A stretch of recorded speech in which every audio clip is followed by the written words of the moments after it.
Okay.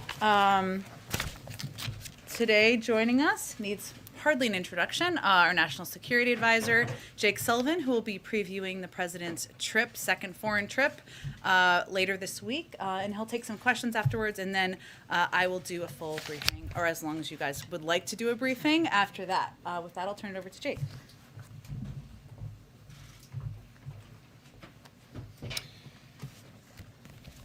Thank you, Jen, and hi, everybody. It's good to be here. As you all know, the President is leaving for Europe on Thursday. He'll first head to Rome for the G20 and then to Glasgow for COP26, the International Climate Conference. In Rome, he'll start on Friday with a meeting with Pope Francis, followed by a bilateral program with our Italian hosts, including meetings with the Italian President and Italian Prime Minister Draghi. He'll also meet with French President Emmanuel Macron on Friday. On Saturday and Sunday, he'll attend the key G20 events. There'll be several sessions covering the main elements of the international economy and international affairs. And while he's there in Rome, he'll also have the opportunity on the margins to engage with key leaders on a range of issues of importance to the American people, including supply chain resilience, energy prices, the Iranian nuclear program, and more. In Glasgow, the President will give a major address on climate as part of COP26 and also have the opportunity to engage on the margins there on a range of important issues, including the Build Back Better World initiative, B3W, that the G7 announced at the summit in June. Lots to say about the trip and happy to take your questions. I just want to make three broad points before we open it up. The first is, after a lot of commentary in recent weeks about the state of the transatlantic relationship, the United States and Europe head into these two summits aligned and united on the major elements of the global agenda. In just the past few weeks, we've seen the U.S. and the EU come together for joint action on COVID-19. We've seen the U.S. and EU launch a global methane pledge and other key climate initiatives. The U.S. and EU have launched a Trade and Technology Council to set the rules and standards for economics and technology in the 21st century. And President Biden and key European partners will sit down at these two summits to coordinate policies on Iran, on supply chains, on global infrastructure efforts, and so much else. I would point out that neither China nor Russia will be attending the summit in person at the leader level, largely, it seems, due to COVID-19. The U.S. and Europe will be there, and they'll be there energized and united at both the G20 and COP26, driving the agenda, shaping the agenda as it relates to these significant international issues. Second, the trip is going to give the President an opportunity to advance some of his highest affirmative priorities on behalf of the American people. You are going to see firsthand in living color what foreign policy for the middle class is all about. For one thing, he will cement progress on the global minimum tax, a major achievement secured with American leadership, with presidential leadership, that will help stop a global corporate race to the bottom and provide the resources that can be invested in workers and communities here in the United States. He'll be laser focused on supply chains and energy prices because he knows that these issues impact working families here in America. And in advancing the Build Back Better World initiative, the B3W initiative, he will show how a high standards, climate-friendly alternative to the Belt Road Initiative can help American firms and American workers compete globally on every aspect of infrastructure, from physical to digital to health. Third, I would just point out that we see no contradiction between pursuing ambitious and aggressive action to meet this pivotal moment when it comes to the climate crisis and supporting a sustained and swift economic recovery that delivers security and opportunity for the American people. The President, going into COP26, has committed the United States to decisive action this decade, a 50 to 52% reduction in carbon emissions by 2030, a doubling of our international finance commitment consistent with the $100 billion Paris goal, and he intends to make good on these commitments. He also intends to address the short-term imbalance in supply and demand in the global energy picture so that the economic recovery here in the United States and elsewhere around the world is reinforced rather than undermined. We can do both. We intend to do both. That's the agenda and the mindset the President will take with him when we go to Europe later this week. And with that, I'd be happy to take your questions. Yeah. Jake, back in June, you and the president said that there's no substitute for face-to-face dialogue between leaders. And you signaled then that President Biden and President Xi could possibly meet on the sidelines of the G20. That's obviously not happening since Xi is not attending. Do you see that as a missed opportunity either for the U.S. or for China? And how do you expect to make progress in the U.S.-China relationship if you can't even get these two leaders in a room together? And then secondly, the president suggested last week that one of the reasons OPEC isn't doing more to ramp up supply is because he has refused thus far to speak with the Crown Prince, Mohammed bin Salman. Will the president speak with the Crown Prince? Is there a possibility of a meeting on the sidelines of the G20 between the two? So on the second, I don't have anything to announce. We don't even know who is coming to represent Saudi Arabia at that event. So we will see what happens over the course of the coming days. On the first question, I was in Zurich just a couple of weeks ago meeting with the Politburo member Yang Jiechi, who's responsible for foreign policy and national security policy for China. And he and I agreed that the two presidents will have the opportunity to have a virtual meeting before the end of the year. I don't have a date to announce today, but they will be able to sit as close to face as technology allows to see one another and spend a significant amount of time going over the full agenda. President Xi has chosen not to attend these summits. He's chosen not to leave China at all in calendar year 2021 to see any leader. That's, of course, his choice. So we are. Well, I'm not going to characterize the decision-making he's making. All I can say is from the U.S. president's perspective, President Biden does believe it's important that he have the opportunity to have a face-to-face engagement with Xi Jinping, and if it's not possible in person because of Xi's travel constraints, doing it by virtual meeting is the next best thing. That's what we're intending to do, and we're intending to do that because in an era of intense competition between the U.S. and China, intense diplomacy at the highest levels, leader-level diplomacy, is vital to effectively managing this relationship. Thanks, Jake. Just broadly speaking, as we're now looking roughly 48 hours before the president lands here, and you just said the president intends to make good on these commitments as they relate to climate change. How important is it, in your view, that he lands in Europe with this deal secured here at home as it relates to climate change, in terms of convincing allies that he will make good on this promise? I think what the allies are looking at is the effort that President Biden has undertaken to design and now negotiate an ambitious, effective, practical set of investments in climate, in clean energy, and infrastructure, and economic growth in the United States. They're excited about it. They raise it when we see them. When we see our counterparts, they raise it with him. They want to see the United States making these investments. They also recognize that the United States has a set of democratic institutions, has a Congress, that this is a process, that it needs to be worked through. And so I believe that whether there is a deal this week or whether the negotiations continue, there will be a lot of energy and enthusiasm for the effort the president is undertaking right now to make bold, far-reaching investments that will deliver on his commitments, both with respect to climate and with respect to economic growth in the United States. Do you not see this as his credibility weakened if he shows up there without a deal reached? I think you've got a sophisticated set of world leaders who understand politics in their own country and understand American democracy and recognize that working through a complex, far-reaching negotiation on some of the largest investments in modern memory in the United States, that takes time. And so I don't think that world leaders will look at this as a binary issue. Is it done? Is it not done? They'll say, is President Biden on track to deliver on what he said he's going to deliver? And we believe one way or the other he will be on track to do that. Yes. Thank you. I've got similar questions on Burma and Sudan today, although they're very different countries. Can we get a little bit more detail on your meeting yesterday with Burmese officials? And what steps is the administration thinking about to bring this country back into the international order, into the fold? And then on Sudan, similar question. What are the next steps? Could they be sanctions? Could they be talks? And how is the U.S. going to make sure that that Gulf states don't prop up the new leaders in Sudan, the military leaders, and so on and so forth? So what's next for both countries, basically? So I'll start with Sudan and then go to Burma. On Sudan, actually, we've been in close contact with regional leaders, including in the Gulf, to make sure that we're closely coordinating and sending a clear message to the military in Sudan that they should first and foremost cease any violence against innocent civilians, that they should release those who have been detained and they should get back on a democratic path.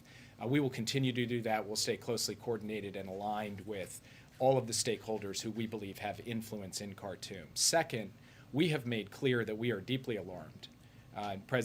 Secretary Blinken put out a very strong statement yesterday by the actions taken 36 hours ago by the Sudanese security forces, including the arrest of multiple civilian officials and the detention of Prime Minister Hamdok. We believe it undermines the country's transition to democratic civilian rule, and we firmly reject the assertions that this is within the authority of the military leadership in Sudan. From our perspective, these actions are utterly unacceptable. They contravene the constitutional declaration, but more importantly, they contravene the aspiration of the Sudanese people. In terms of the tools you ask about, we've already made clear that we are pressing pause on significant aspects of our economic assistance to Sudan, and we will look at the full range of economic tools available to us in coordination and consultation with regional actors and other key countries to make sure that we are trying to push the entire Sudanese political process back in a positive direction after this significant and alarming setback. Briefly on Burma, I did have the opportunity to engage very senior officials in the NUG and had the opportunity to express to them our gratitude for their courage and commitment to seeking to restore the democratic path in Burma as well. And we discussed humanitarian aid and the difficult circumstances the Burmese people find themselves in. We discussed broader diplomacy with the key countries in the region and those with influence on the military junta, and how the United States could send strong messages to those countries as well. And in fact, just this morning, President Biden has participated in the U.S.-ASEAN summit, and ASEAN has taken the step of denying a seat at that summit to the junta leader, the commander-in-chief. And President Biden had the opportunity to consult and coordinate with ASEAN in terms of how to move their 5-point consensus forward. So we will continue to stay focused on our steadfast support for the people of Burma, for a democratic path in Burma, and for the protection of the safety, security, and human rights of the citizens of that country. Yeah. Thank you so much. I have two questions. Economists believe on the G20, economists believe that by 2024, most industrial countries will recover to pre-COVID level. One developing country obviously is not the case. So how is the White House trying to address this disparity, and especially with COVID, climate change? And second, on Iran, you just said that the president will discuss Iran. At what stage will the White House decide that Iran has passed the no point of return? They have enough enriched uranium, they have heavy water, they have the know-how. So when do you decide that we have to enact Plan B, if you wish? So on the second, I'm not fixing a date on that. Obviously, we closely monitor the progress in Iran's nuclear program. We are alarmed and concerned by the steps that they have taken since they left the Joint Comprehensive Plan of Action. Within the Joint Comprehensive Plan of Action, there were constraints on that program that were significant and substantial. We had a lid on that program. Now we do not, because we don't have that deal. So our first and highest priority is to get back to the table and get back to a deal that does, in fact, place a lid on Iran's nuclear program. In terms of emerging economies around the world, I would just highlight 3 things that will be on the agenda over the course of the next 6 days. The first is the capacity to recycle special drawing rights from the International Monetary Fund to help emerging economies be able to deal with the immense fiscal burden that COVID-19 has inflicted on them. And we're looking forward to having a strong and ambitious statement on that. The second is debt relief, forms of debt relief that we want all of the G20 countries to sign on to together, and the United States will be pressing for that in Rome at the leaders' level. And then third and finally, when it comes to climate, on both the adaptation and the transition and mitigation side, President Biden stood up at the UN General Assembly and said, we are going to double our commitment to international climate finance to help less developed countries be able to make this transition effectively. We think that is an effective and very affirmative way for us to contribute to the problem that you're talking about. Yeah. Just to follow up on Iran, you've been very patient. The talks have ceased. How long is this window going to be open in terms of diplomacy, and what's the second strategy if that doesn't work? So I'm not going to negotiate from the podium, but I will say that part of the reason the president wants to have the chance to coordinate closely with our European partners, particularly with the E3, who are part of the talks, is for us to have a united front after the 4 years of division on the Iran policy in the last administration. And we will be sending clear messages to the Iranians, as we have been doing over the course of the past few months, that this window is not unlimited, that we do need to see a return to diplomacy and progress at the diplomatic table, and that we, of course, retain all other options to be able to deal with this program as necessary. But beyond that, I'm not going to comment further because we believe there still is an opportunity to resolve this diplomatically. Yeah. A couple of questions. One, with the meeting with the Pope, especially on the matter of abortion, what do you anticipate will come from that meeting, specifically as abortion is moving?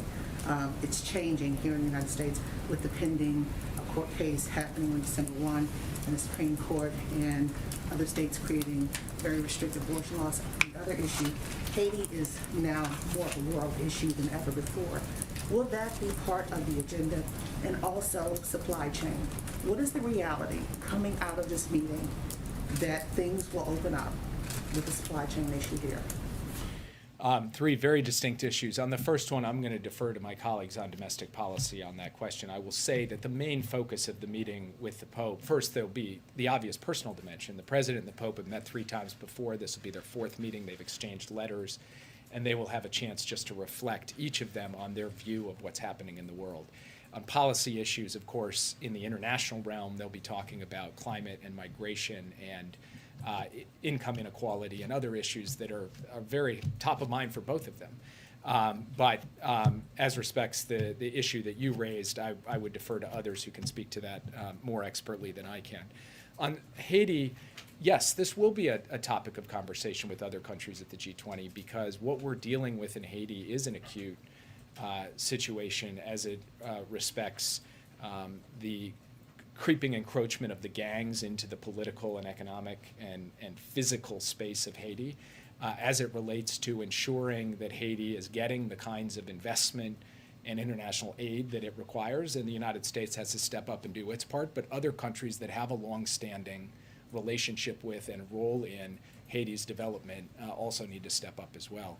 And then finally, with respect to supply chains, what the president is hoping to do at the G20 is have the opportunity to get key countries aligned around some basics. For one thing, transparency. How do we know at every level where there may be bottlenecks or breaks in the supply chain so that we can quickly respond to them? How do we, and so there's a transparency piece. There's a piece related to COVID-19. How do we make sure that in those critical places that if factories shut down, it has downstream effects that harm American workers, that we are getting support from the point of view of COVID response to those areas, and other things along those lines that are highly practical. The president wants to try to have a roadmap coming out of the G20, building on all the work we've done for the past few months that helps ensure that we are smoothing out the supply chain issue as we head into 2022. Yeah. Jake, thank you. A lot of the work at the G20 typically happens at the ministerial level leading up to the meeting, with heads of state and government officials coming to dot I's and cross T's. What concrete actions can we expect out of the G20? What are some of the things that you anticipate? Well, let me just identify a couple of categories, because I don't want to get ahead of myself in terms of coming to agreement on things. So first, we do need the G20 to ultimately, as I said at the top, cement progress at the end of the day and have leaders fully put their blessing on the global minimum tax issue. That will be the ultimate statement by the premier coordinating body of key countries around what is one of the most significant economic milestones we've seen in the international economic space in several years. Second, there will be climate-related issues related to financing questions that we need to get G20 alignment around. And there are still, as we put it in the parlance of negotiators, brackets around the text of some of the issues on climate. And then when it comes to the future of health security and what we are going to be able to accomplish to prepare for and prevent the next pandemic. There are also open questions that will be worked right through the weekend to try to make progress to show that the G20 is aligned not just around effectively dealing with COVID-19, but putting in place a circumstance where we're not going to face the same challenges in the future. Those are some of the big areas I think that we're going to end up focusing on. Yeah. Thank you for doing this. On the Pope, real quick, do we characterize that as a formal visit or a personal visit? That is a good question for which I don't have. I'll put it this way: there will be a formal portion to it insofar as the president will have a delegation with him that meets with the Pope in a delegation, and then of course they will have the opportunity to visit personally as well. So I might say both. Are you in a position to commit that we'll be able to see at least part of this meeting? I'm in a position to commit that I will turn that question over to Jen Psaki, who will be able to handle that with you. Just real quick, one other though, because you're taking unrelated questions here. On ISIS-K, the president had said over the summer that the United States would retaliate at some point of our choosing. What is the status of potentially retaliating against them or seeking those that were responsible for what happened in Kabul? Well, first I would point out that in addition to the strike that CENTCOM has spoken to, I believe it was on the 29th, there was a second strike that we took, a strike outside of Kabul against an ISIS-K facilitator. So we have had our initial response to that. It was, in our view, a successful and decisive strike, but it's not the end of the matter from our perspective. We will continue to identify and action targets. We believe that we have demonstrated the capability to do so, and obviously I can't put a time or a date on that, but it's something that remains a high priority of the president. On Sudan, if I could go back to the military takeover happened just hours after Special Envoy Feltman left. How surprised was the administration by the timing of how that happened? Did he come away believing that there was a level of normalcy there, or at least status quo? And then second, I was wondering if you could put a little meat on the bones of Secretary Yellen's meeting with her Chinese counterpart, or her conversation, where she frankly raised some concerns. What were those concerns that she raised? So one of the things I want to be careful about is getting ahead of Secretary Yellen, who ought to have the right to characterize her own meetings. I will only say that Secretary Yellen went into that with a clear purpose of showing her Chinese counterpart, Liu He, that the United States has an affirmative economic agenda for macroeconomic stability in the world, that there are certain steps we're going to take to protect our workers and our businesses, and then to inquire as to what the Chinese government is prepared to step up and do. I'm not going to get into the specifics of the concerns, but I would refer you to her insofar as she wants to read that meeting out. Otherwise, how she manages that relationship, I really want to leave in her hands. On the question of Sudan, part of the reason that Special Envoy Feltman was there having intensive meetings is because we've been worried for some time about political stability in Sudan, about the fragility of the democratic process there. But I can't speak to, whether he thought the exact time frame was going to be the time frame. I can say that the very purpose of his intensive diplomacy in Sudan was to address the fact that we were up against a circumstance in which there were a lot of forces pulling at this fragile effort to move towards a democratic constitutional order. Yeah.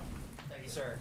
After his first round of talks with the Chinese, the president's special envoy on climate, John Kerry, noted that his Chinese counterparts see a contradiction and that the United States is pushing them to reduce carbon emissions, and yet at the same time, the United States is sanctioning solar panel production. How does this president see the interplay between human rights and climate change? And is there any scenario where he would weigh one above the other? The president fundamentally believes that we can both take a strong stand against forced labor, against slave labor, anywhere it occurs, including in Xinjiang, and at the same time cultivate and develop a robust, resilient, and effective solar supply chain. There is no reason that the United States or any other country should be forced to choose between these two issues. There's nothing structural when you think about the fundamentals about why that should be the case. And so the president is determined to produce an outcome in which we can both get the solar deployment we need and we can stand up unapologetically and unequivocally for our values. Yeah, on China. Thank you very much. Sure, go ahead. Real quick, a different subject. China. It's reported today that there are some 500,000 fewer people going to enroll in college in the fall.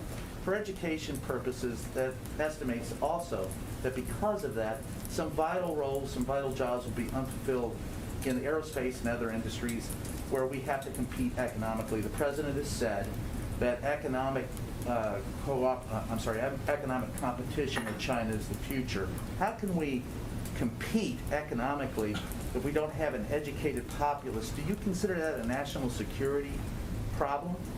I do consider it a national security problem. In fact, it's Dr. Biden who has repeatedly said, and the president frequently quotes her, that any country that out-educates the United States will outcompete the United States, and that is a fundamental national security issue.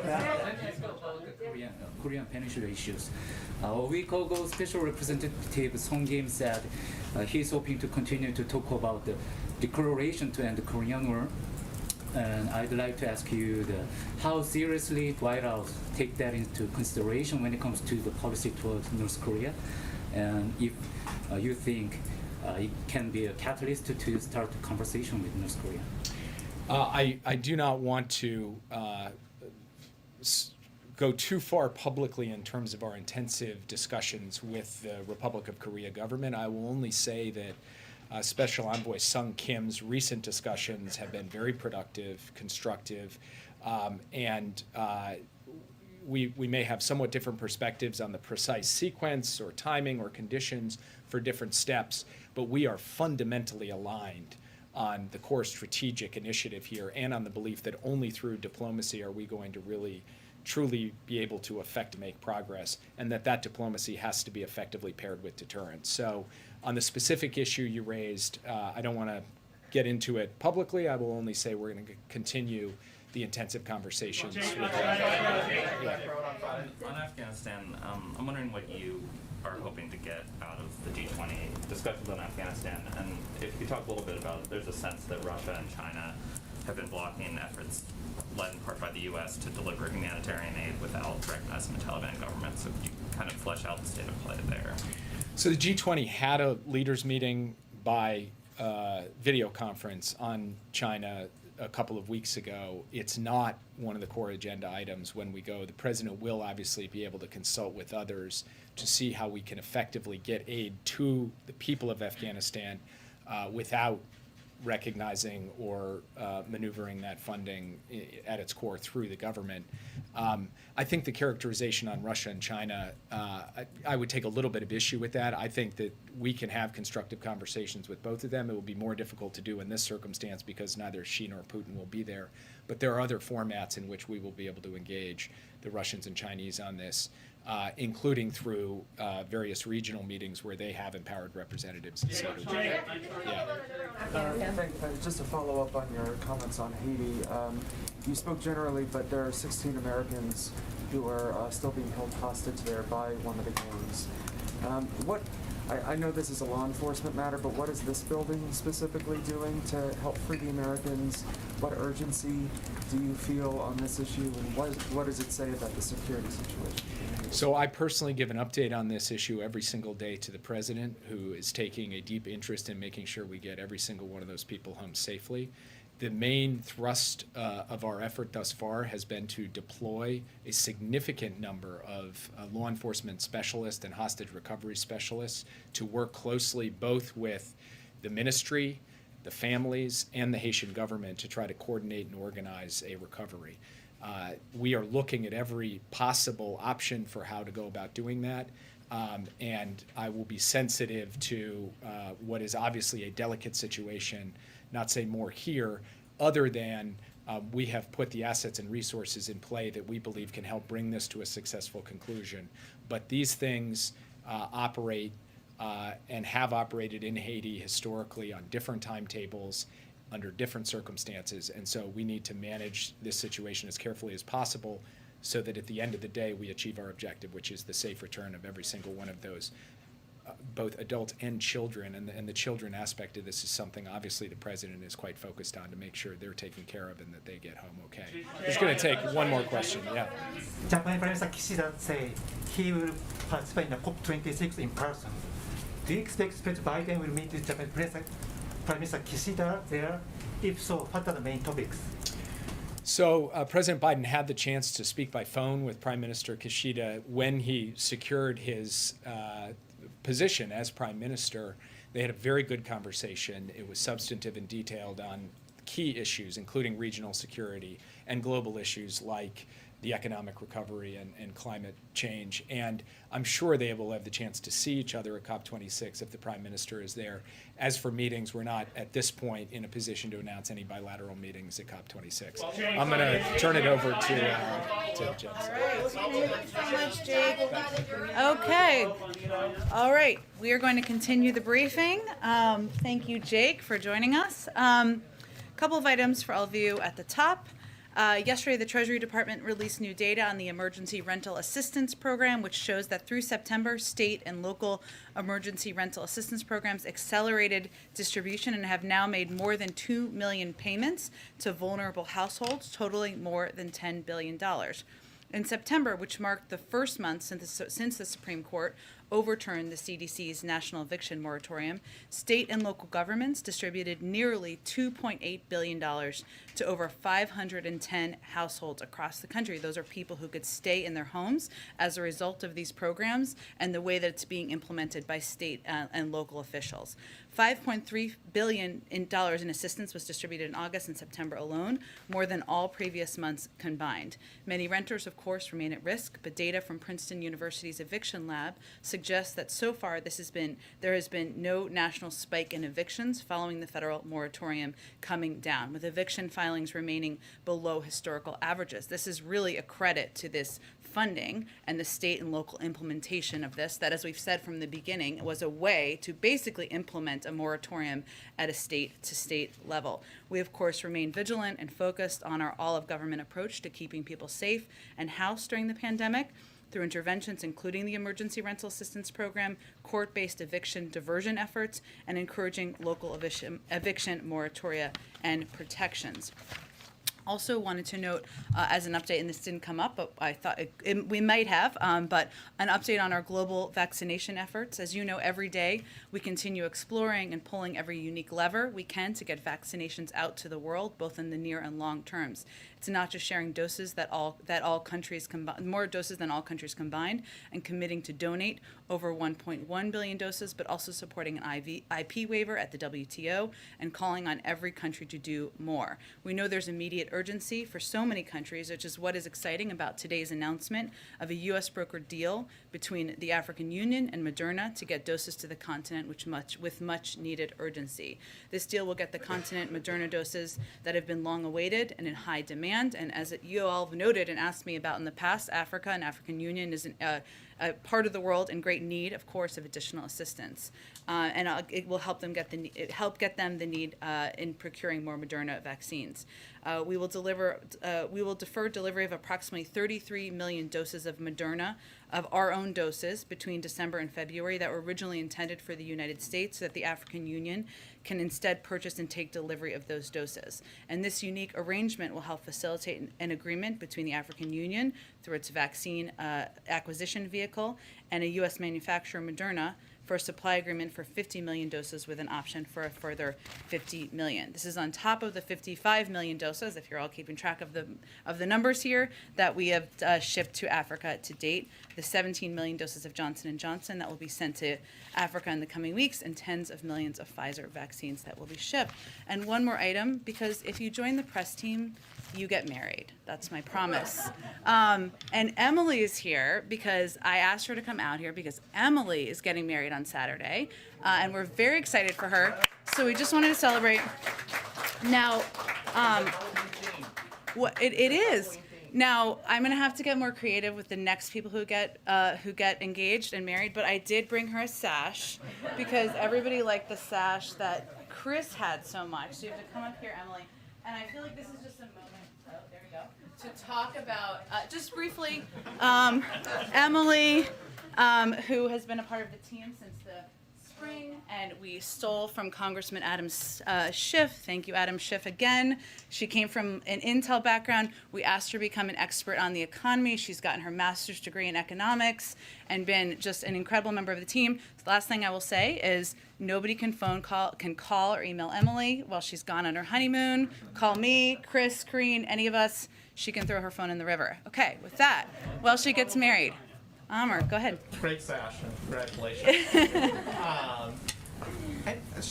Any updates in the 2 days before the president leaves on who he'll be talking to get his social services and climate change plan done? And then, is there any reaction to criticism on the billionaires tax as being too cumbersome and open to legal challenges? Are you guys going to stick with that?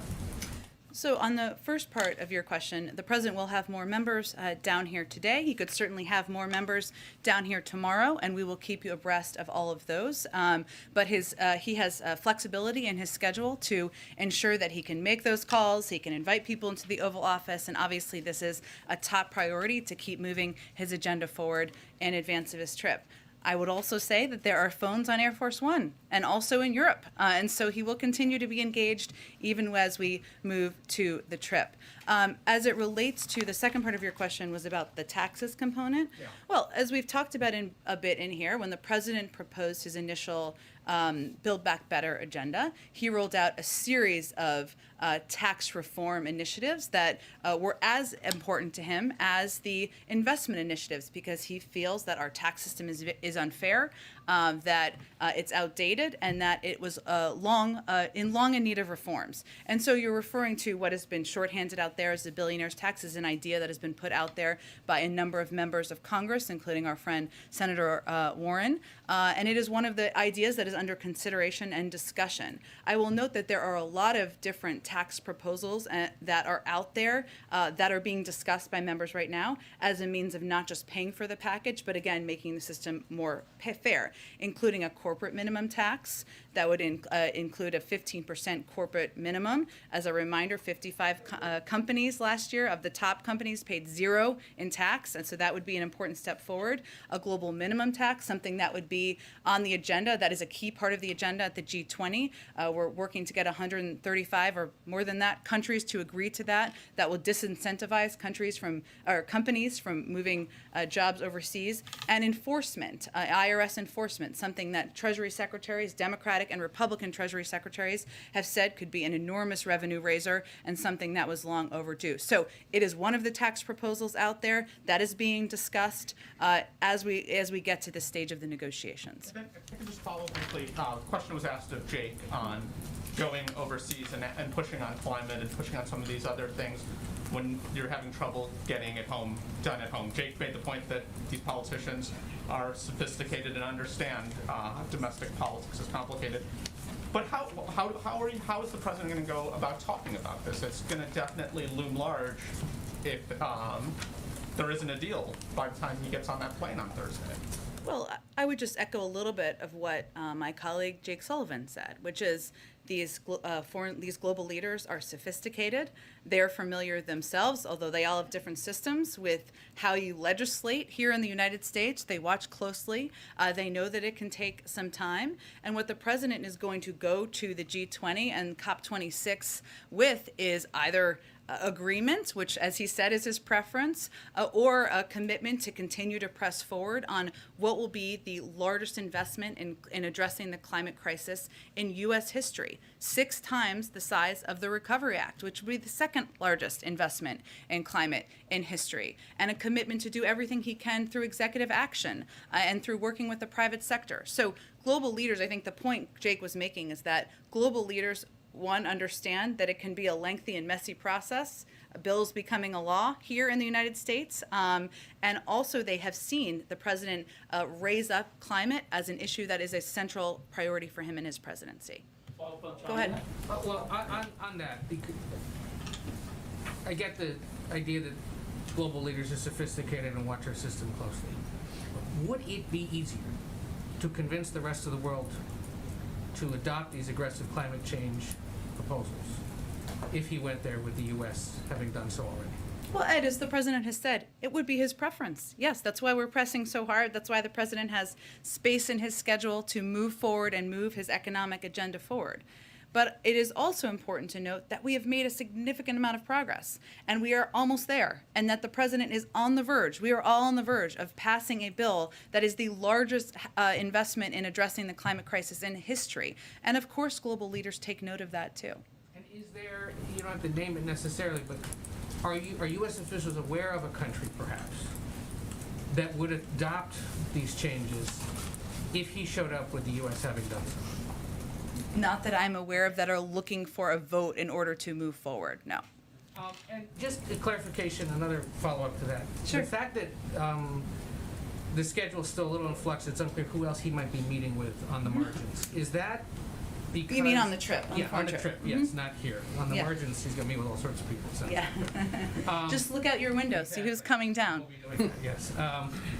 Is that because of sort of pandemic-related scheduling issues and planning issues with this meeting, or is it, why would we not know yet, perhaps, that he's meeting with certain leaders, whether it's somebody from Saudi Arabia or potentially Turkey? Obviously, Russia and China won't be there. There are some countries, as Jake noted, where they haven't finalized or they haven't maybe announced who is going to be traveling. That is true. It is also true that we were working through a variety of engagements on a couple of the topics that Jake mentioned, including the supply chain and other issues that are a priority to the president here at home, and we're working bilateral meetings around those as well. So it's nothing more than a typical lead up to a trip scheduling process, but there are some, of course, changes where some people are remote or we're looking for the final delegations as well. China Go ahead. follow-up. So the president's going to be going to Virginia tonight. Obviously, the vice president's going to be adding another stop on Friday. Is the president surprised how close this race has become in his final few days? Well, Mark, I've learned my lesson. I'm not going to do any politics from here or political analysis. I can confirm that the president is going to Arlington later this evening, and that is my hometown as well, and of course the vice president as well. But beyond the scheduling details, I will leave political analysis to my friends over at the DNC. And then, obviously, on the trip, former President Obama is going to be going to Scotland. I'm just curious, to Glasgow, I should say. I'm just curious, why would the president want the former president to be there with him by his side? What is he hoping to accomplish?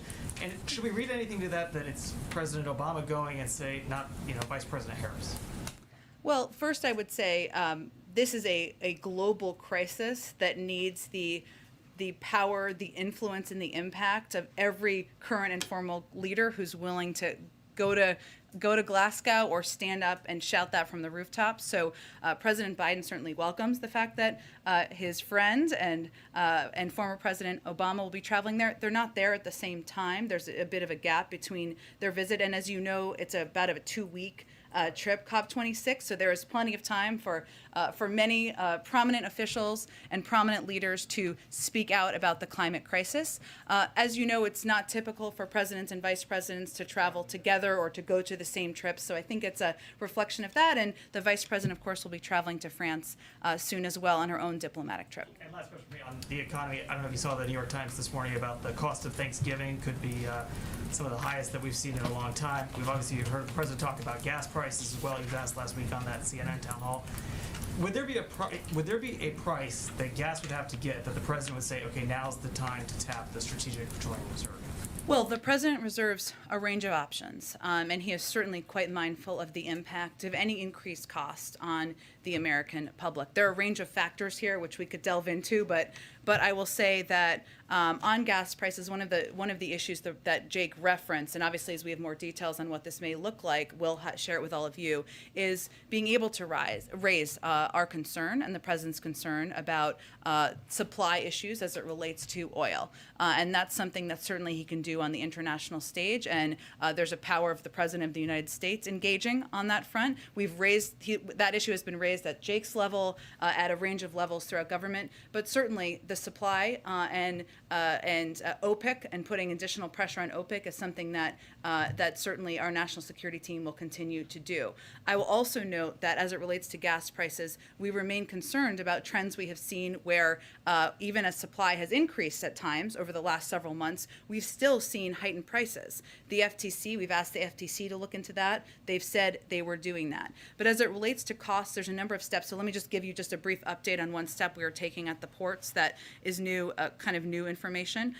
One, I would note that one of the, and this is not about gas prices, but just about the movement of goods, which is certainly something that is impacting, I think, a lot of people across the country. One, I would note, and I thought this was an interesting fact, both ports, the Port of Los Angeles and Long Beach, that we've talked about a lot because of the huge amount of volume that goes through them, are moving an unprecedented amount of cargo this year. So one of the challenges, we've talked about this a little bit, but I'm going to put some numbers on it. Both ports are moving 19% more containers than at the same point in 2018, which was the previous record. And the ports remain on target to outpace the previous record of 17.5 million containers processed in 2018. That's because of a range of factors. People are buying more things online. People are in a better, not everyone, but a lot of people, data-wise, across the American public, are in a better financial situation than they were a year ago, so they're purchasing more goods. And what we're seeing right now are terminals are filled with containers that have been sitting around for days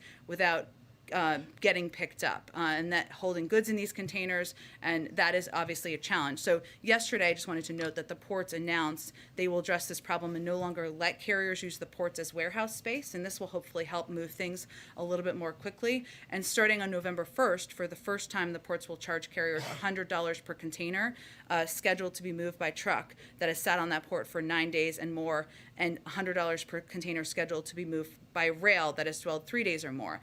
The charge will increase $100 per container per day. So I'm using that example just because we are continuing to press on ways to address issues in the supply chain, which some are at ports, some are at rails, some are at limited and drivers, et cetera. Go ahead. If I can ask you about the agenda as it relates to Build Back Better right now, there's new haggling among Democrats, certainly among moderates, as it relates to paid family leave right now. Can the president support any reconciliation bill that includes no paid family leave? Well, as you know, the president proposed 12 weeks of paid family and medical leave because he thinks it is long outdated, that this is something that should be a reality for parents, mothers, people who have need either for child care or elder care across the country. That's what he proposed. He also was elected. The reason that he won the Democratic nomination was in part because he ran on a commitment of seeking compromise in order to deliver historic change. That's exactly what he's working to do, and that's what we're seeing play out right now. We know, and I've said this before, it's not going to be everything that he wants in this package. There isn't a final conclusion about what the key components are. We're going to continue to fight for paid family leave to be in the package. So would he accept, so to be clear though, I know what he proposed, would he accept a package that included no family leave? I'm not going to litigate that from here. I think I would remind you what he proposed. And also I would note that there are a lot of incredible advocates in this town for a range of issues. Childcare, paid family leave, universal pre-K. A lot of these people have been fighting with their heart and soul for decades to get these things done. We are right now on the verge of making a number of these policies law. And there are realities of governing and realities of policymaking, including the fact that the alternative to what is being negotiated is not the original package. It is nothing. So what we're really facing right now is a question of whether people are going to support the largest investment in climate and clean energy. Do they want to be a part of the largest investment in early childhood education in history? Do they want to make healthcare more affordable and accessible? Or do they want to let the perfect be the enemy of the historic? And that's what we're talking about right now in these negotiations. Throughout the campaign, the president, I can pull up some of the dates over the course of the campaign, when he said to large Democratic audiences, says, we're going to get you things like tuition-free community college, we're going to get you paid family leave. As we look ahead, as Mark was just noting, to the president's travels to see Terry McAuliffe today, what do you say to those disillusioned Democrats right now who feel like they put their marbles in this basket and they're not going to get a lot of the things that they believe they were promised would come from Democrats in this administration, in this Build Back Better First, we agenda? would say we are going to get those things done. Second, we would say he's 9 months into his presidency. Second, we would say what we're talking about here is the largest investment in addressing the climate crisis in history, 6 times the size of the Recovery Act. We're talking about the largest investment in childcare and early child education, something where we're putting in place a structure that can be built on, just like the Social Security Act, the Affordable Care Act. We're talking about expanding access to health care. These are all components of what the president ran on and what he promised, and they all would have a huge impact on people's lives across the country. So do you want to be a part of that, or do you want to be a part of nothing? Because those are the alternatives. And if you don't get that, who should these disillusioned Democrats hold accountable? Well, look, Peter, I think what we're talking about here is the realities of governing, negotiating, having 50 members of the Senate, not 60 members of the Senate who are Democrats, and the fact that we are still on track to get a historic package through Congress without precedent in history. And that's something that Democrats have a right and should be very excited about. Go ahead. Hey, Jen. You said this morning that the president had a little extra pep in his step after that meeting. Were you up very early this morning? No, I watched it Sounds after. like? Okay. But you said that he had a little extra pep in his step after that meeting with Senator Manchin on Sunday. Is that because there was any agreement on any specific provisions, such as climate change issues, for example, or some of the other outstanding issues, or was it just a kind of general sense that things are moving in the right direction? There was agreement on the need to move forward. Agreement on the need to make these historic investments in childcare and elder care and expanding access to health care. And there are important discussions now about exactly how to do that. That's where the stage we're at right now. But he was encouraged by the discussion in the meeting he had with Senator Schumer and Senator Mitchell. Given the outstanding issues on climate, was there any specific progress on those issues? I mean, the president is heading to the summit in a matter of days. You know, can you give us an update in the spirit of the transparency the president showed last week at the town hall in terms of the specific issues being negotiated?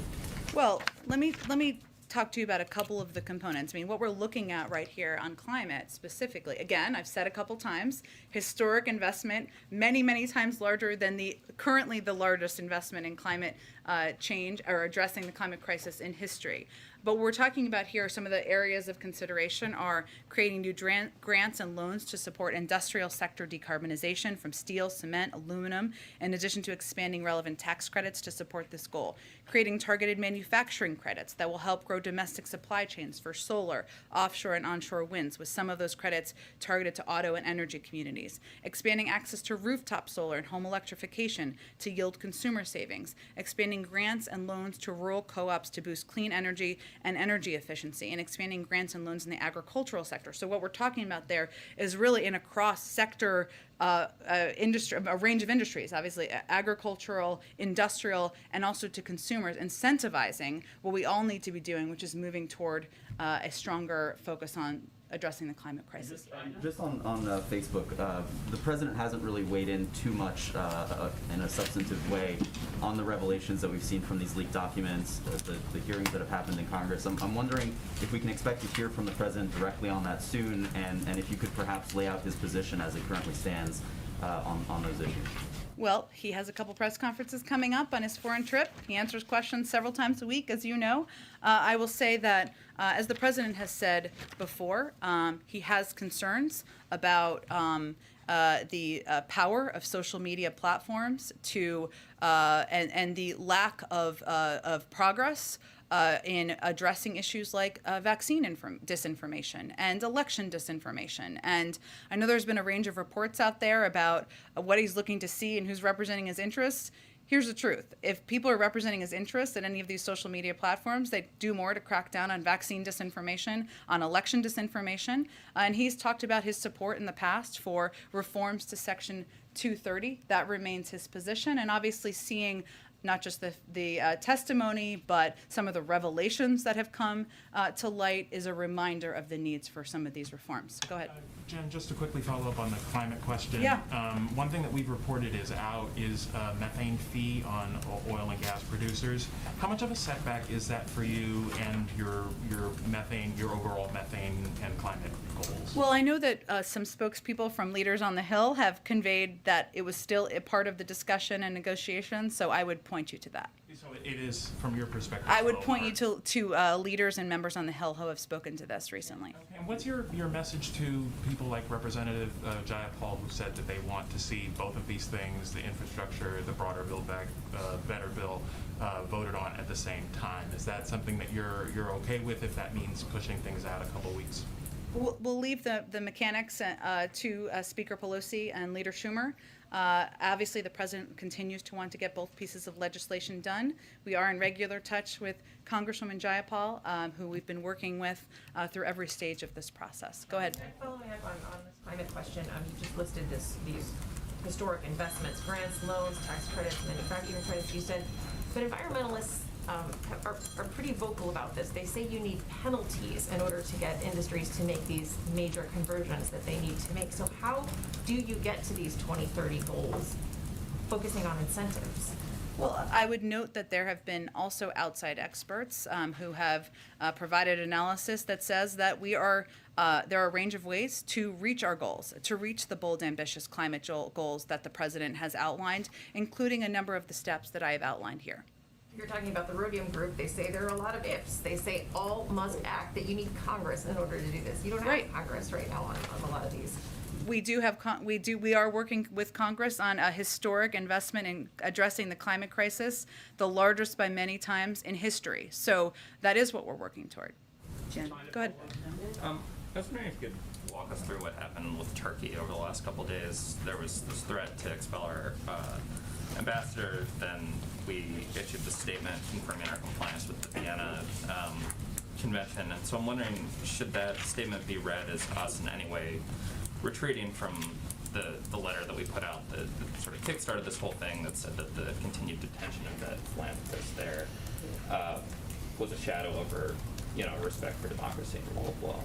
It should not be seen through that light in any way. Obviously, we continue to speak out about the detainment of activists, of journalists, of individuals around the world, including in Turkey.